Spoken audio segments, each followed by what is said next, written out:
Venom There Be Carnage is the sequel to the highly divisive first movie, Venom, starring Tom Hardy, which tells the story of a symbiote who is obviously called Venom.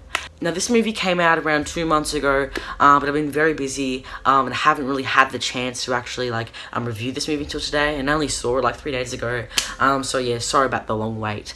But yeah, without any further ado, let's just get on with this review, and I'll just tell you guys what I thought about the movie. Here we go. Like family.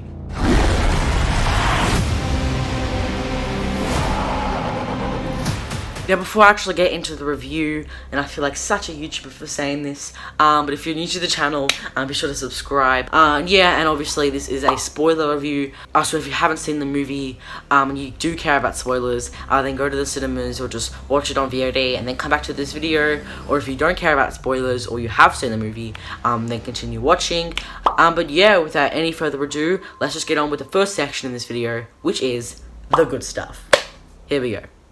Now, the first thing in this section was the best thing about the first movie, and it was by far the best thing about the second movie, and that is the incredible relationship / dynamic between Venom and Eddie, of course. And this dynamic that was established in the first movie and the arguments between them were only explored further in this movie, and we saw some really funny and interesting arguments between the two of them. And, because it built up from the first movie, it built up so much tension.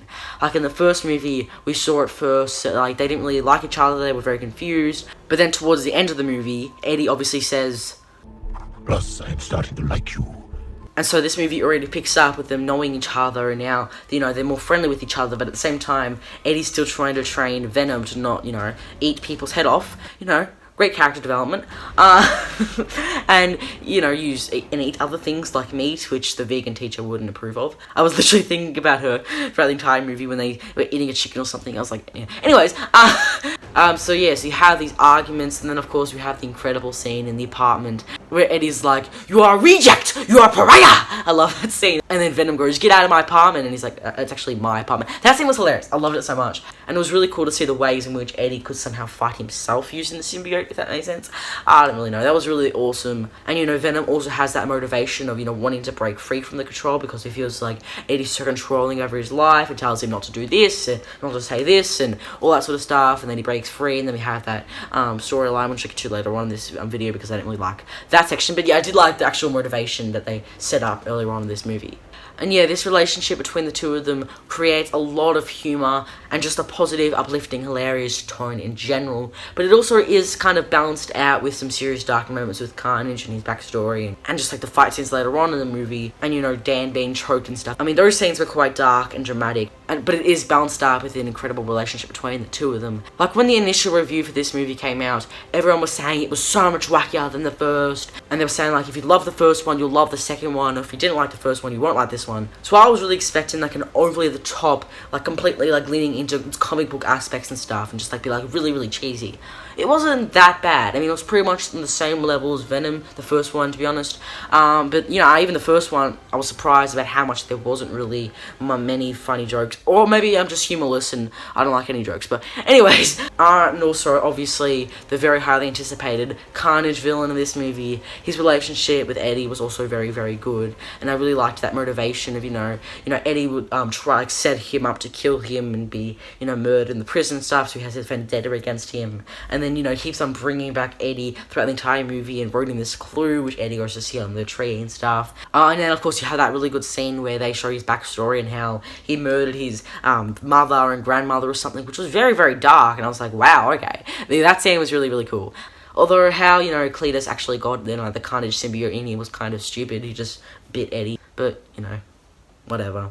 So yeah, I really like the two of them in this movie. And also the action and the CGI in this movie was pretty well done. Half the movie probably was just CGI monsters. So, a lot of visual effects goes into that, and I think that these people don't actually get enough credit sometimes. So yeah, great job to the visual effects artists with the CGI. And also, in this movie, Tom Hardy and Woody Harrelson were by far the standouts for me. Tom Hardy's incredible. I don't think he was as good as he was in the first movie as he was in the second movie. He did really use his body, at least in the first movie and this one, quite a bit, to show his emotions and, his anger, and he also does does the voice for Venom too, which is really, really good. He's very talented, and so is Woody Harrelson. I kind of saw him in this movie as like the Venom's version of Joker, if that makes sense, because it was overly the top, kind of crazy and like psychotic and stuff. And Woody Harrelson really put that on well, so they were very, very great in this movie. And of course, we have to talk about the post-credit scene. I know it's kind of sad when you have like a whole hour and a half movie, and most people are talking about the post-credit scene, which is about Spider-Man rather than the actual movie. I mean, but can you blame them? It's Spider-Man. Like, that post-credit scene was incredible, or mid-credit scene, should I say. That was incredible. I mean, I obviously saw it, like, as soon as it got leaked and stuff, but it was still incredible, still on the big screen, and just be like, that guy! Oh my goodness, I'm just so intrigued to see, you know, when Venom will face Spider-Man next, whether that's in Spider-Man 4, which we know is happening, even though Tom Holland wants to deny it all he wants, but whatever. Whether it's Venom 3, I don't really know what's going to happen, and I'm really excited to see that. That scene just got me extremely hyped. And also, a lot of people were saying, like, this movie was only an hour and a half, so it was extremely fast-paced and all this sort of stuff.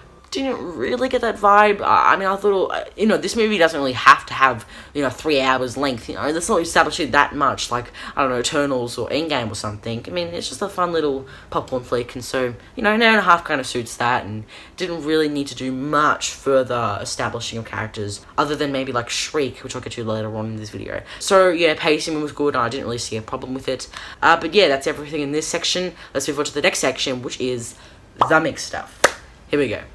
Now, there are really only like 2 points in this section. And the first is that while there were some pretty good characters in this movie, particularly obviously Eddie and Carnage, and the first act was really, really good, the weakest parts of this movie were definitely Eddie's ex-wife, Anne, and you know, her fiance, Dan. I mean, I wouldn't say that those characters were bad, like some characters I'm going to get to in the next section, but they weren't necessarily good either. Like that scene where like Eddie goes to see his wife, or his ex-wife, and then, you know, she tells him that they're engaged and stuff. I was just like, okay, I don't really care. get to the Venom stuff. So yeah, they are uninteresting characters, and they're kind of just there. I think Screenmate said it once, but yeah, they're kind of just there just to, like, I don't know, just have some ties to the first movie, and they didn't really bring anything else, although she is a baddie when she becomes She-Venom, or whatever her name is. Anyways, so yeah, those characters were kind of uninteresting. They went bad again, but eh. And also, a lot of people were saying, like, they really wish that this movie had an R rating, and it really leaned into, like, the very gruesome violence with Carnage and stuff. I mean, this movie would have been cool with it, sure. But it wouldn't have made this movie any better. I mean, I've seen some great PG-13 movies that really, you know, pushes the boundaries, but I've seen some terrible R-rated movies, and so it doesn't really make a difference to me. I mean, the prison scene probably could have used a bit more gruesome, I'll admit, and maybe sometimes where, like, you know, Venom bites some head offs and stuff, and that would have been really, really cool to see, but it's not going to ruin the movie for me if they don't have, you know, any, like, very gruesome, brutal scenes. And final thing in this category, look, I can't say I didn't enjoy this movie, and I can't say that I didn't really love the relationship between Eddie and Venom. However, something just rubs me the wrong way about, you know, Venom trying to be like a, you know, a vigilante in a way. I mean, that's probably the most logical step to take this character next after the first movie, because, you know, Sony wants to make more Venom movies, for God knows why, just to make money, obviously, but yeah. Anyways, so yeah, you know, I can't blame the writers, but the fact that, you know, he's not a villain, we can't really, like, empathize with someone who's still biting people's heads off, you know what I mean? Like, he's not a hero, he's more of an anti-hero, I guess, but they're trying to make you root for the hero. I'm not too sure. It's not really the writer's fault, and I don't really know what else you would do with this character, but it's just a bit, it's hard at times to probably root for him. But yeah, I mean, I wouldn't say that doesn't ruin the movie for me, but yeah, it's just something that kind of rubbed me the wrong way. But yeah, so those are all the things in this section, but let's just move on to the final section in this video, which is the bad stuff. Here we go. Now this character I was speaking about earlier is Shriek, who I didn't really like in this movie. You know, her relationship with Carnage started off well. The first scene was very interesting, like the prison and stuff, but then towards the second act, it's just, it's bland. Like, they try to make them interesting with, you know, Shriek wanting the revenge on the cop who tried to kill her earlier on in the movie, but like, if she died, I couldn't have cared less. They didn't really do enough to actually make me empathize with that character. However, what I did like about this relationship, it was that, you know how, like, sound are symbiotes, like, kind of kryptonite sort of thing. And, you know, we see, like, Shriek, whose power is sound, with symbiotes, and so it's kind of, like, opposites attract in a way. And then you see, like, the battle between Carnage and Cletus, where Cletus is like, don't kill her, and Carnage is like, no, she's trying to kill us and stuff. And they're not properly bonding together. That was really, really good.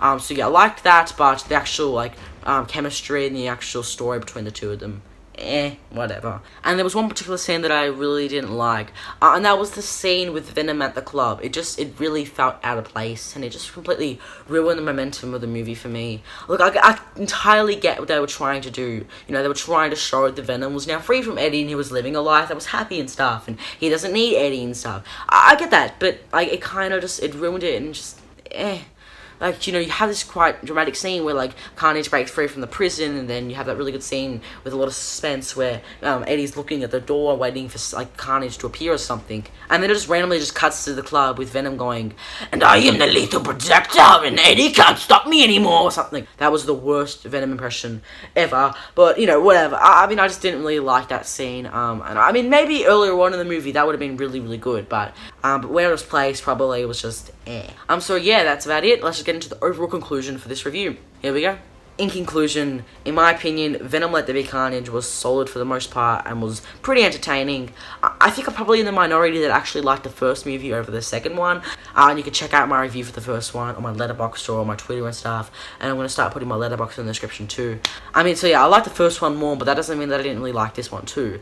Carnage was really, really cool throughout the entire movie. And I did like the romance with Shriek at first, but towards the second or third act, it really dragged down the movie for me. I couldn't have cared less. I just didn't really buy the relationship, and I just wasn't really invested in it. And the action was cool and all, and as I said, the CGI was really, really good.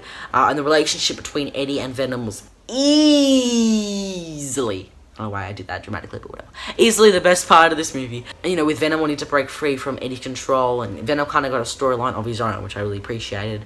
And the argument between the two of them in the apartment was hilarious, and I love that scene. Tom Hardy and Woody Harrelson were also some great standouts, and I love the interactions between the two of them and the motivation that was developed throughout the entire movie. So I would give this movie a 6.8 out of 10. Is it going to win any Oscars? Hell no. I mean, but it was still, like, a fun enough time going to the cinemas, and I'm incredibly excited to see, like, where the future of Venom goes in the MCU, as I said earlier on, with that post-credit scene, or mid-credit scene, and whether he'll be in, like, Spider-Man 3, and just the whole future of the Sony universe and the Marvel Cinematic Universe, I'm very much looking forward to. But yeah, that is my review. Let me know in the comment section down below if you agree or disagree with me on anything I've said in this video. Be sure to subscribe and turn on the post notifications so you guys know when I next upload a video. Check out all my other reviews, which I'll leave linked in the description, and, you know, stay tuned for my Spider-Man No Way Home spoiler review. I cannot believe that is my next video, and I'm literally saying that in this video right now. What the hell? And you come back for my spoiler live stream later on this week. But yeah, join my Discord server, follow me on Twitter, follow my Letterboxd, all that sort of stuff. And yeah, that's about it. Thank you guys so much for watching this video, and I will see you guys next time. My name is Jordan, and I am out. Bye!